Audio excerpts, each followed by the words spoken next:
Number 3, evil people are a small minority, but they are responsible for the majority of deep trauma and pain. It only takes one evil person to destroy a marriage, a family. It takes one evil person to destroy a church. One evil person can do a tremendous, inordinate amount of damage. And again, foolish people, it's accidental. Evil people, it's intentional. And so when it comes to evil people, they live by the power of the demonic, and as a result, they're dangerous. And because of that, you can't have a personal relationship or even a pastoral relationship because they won't honor the boundaries. Instead, you need to have a professional relationship. This is why we have police officers and lawyers and restraining orders and open carry in Arizona. Okay? Because here's what I will tell you. Evil people don't stop themselves. And so one way or another, they need to be stopped before they destroy everyone and everything. That being said, when you're dealing with evil people, you need to cut them off. Okay? Does Jesus have someone that was part of his disciple group that was evil, satanic, demonic? Yeah. His name was Judas, and he cut him off. We're going to deal with this. You don't just cut foolish people off. You create boundaries for them, but you cut evil people off because here's the big idea. Evil people are not beyond help, but they're beyond your help. They need God to deliver them. They need to go to treatment for their addiction. They need to go to prison for their crime.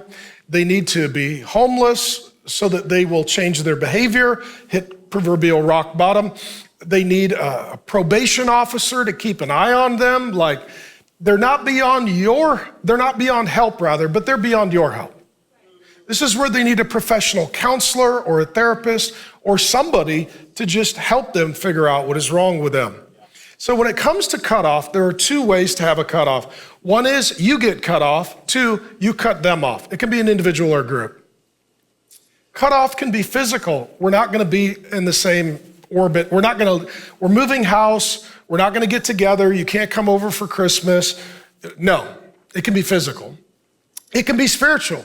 We're not attending that church. We're not going to subscribe to that teaching. We're not praying together anymore. You guys have gone apostate, a very crazy direction. We love you. We're praying for you, but we can't go together. In addition, it can be emotional.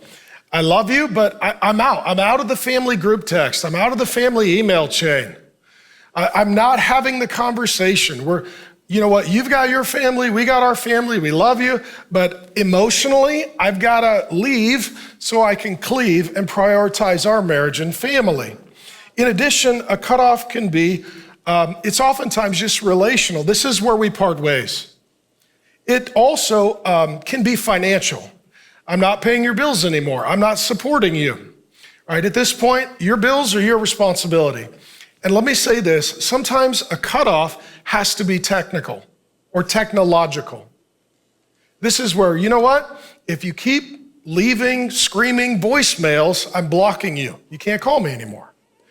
If you're just gonna light me up with a string of just crazy texts, I'm going to block you because I'm not tolerating that. If you just keep throwing incendiary devices into the family group chat, I'm opting out. And if you're going to be posting on social media, and let me say this, it is a treasonous thing and an evil thing when you take a personal, private matter and you make it public. That's evil. Because what you're saying is, I'm evil, and I would now like to invite any foolish or evil people on the earth to be involved in our private business. As soon as someone does that, it's like, no, I'm blocking you, Grandma, you know? Right. Let that marinate, all right? Okay. Because here's the big idea. Do you want evil people in your life? Okay, no, but what if they have the same last name? So then the issue is you consider their character.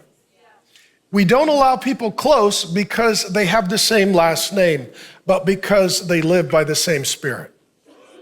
Right? Howdy, Pastor Mark here. Thanks for viewing the clip. And if you'd like the entire sermon, we've got it ready to go.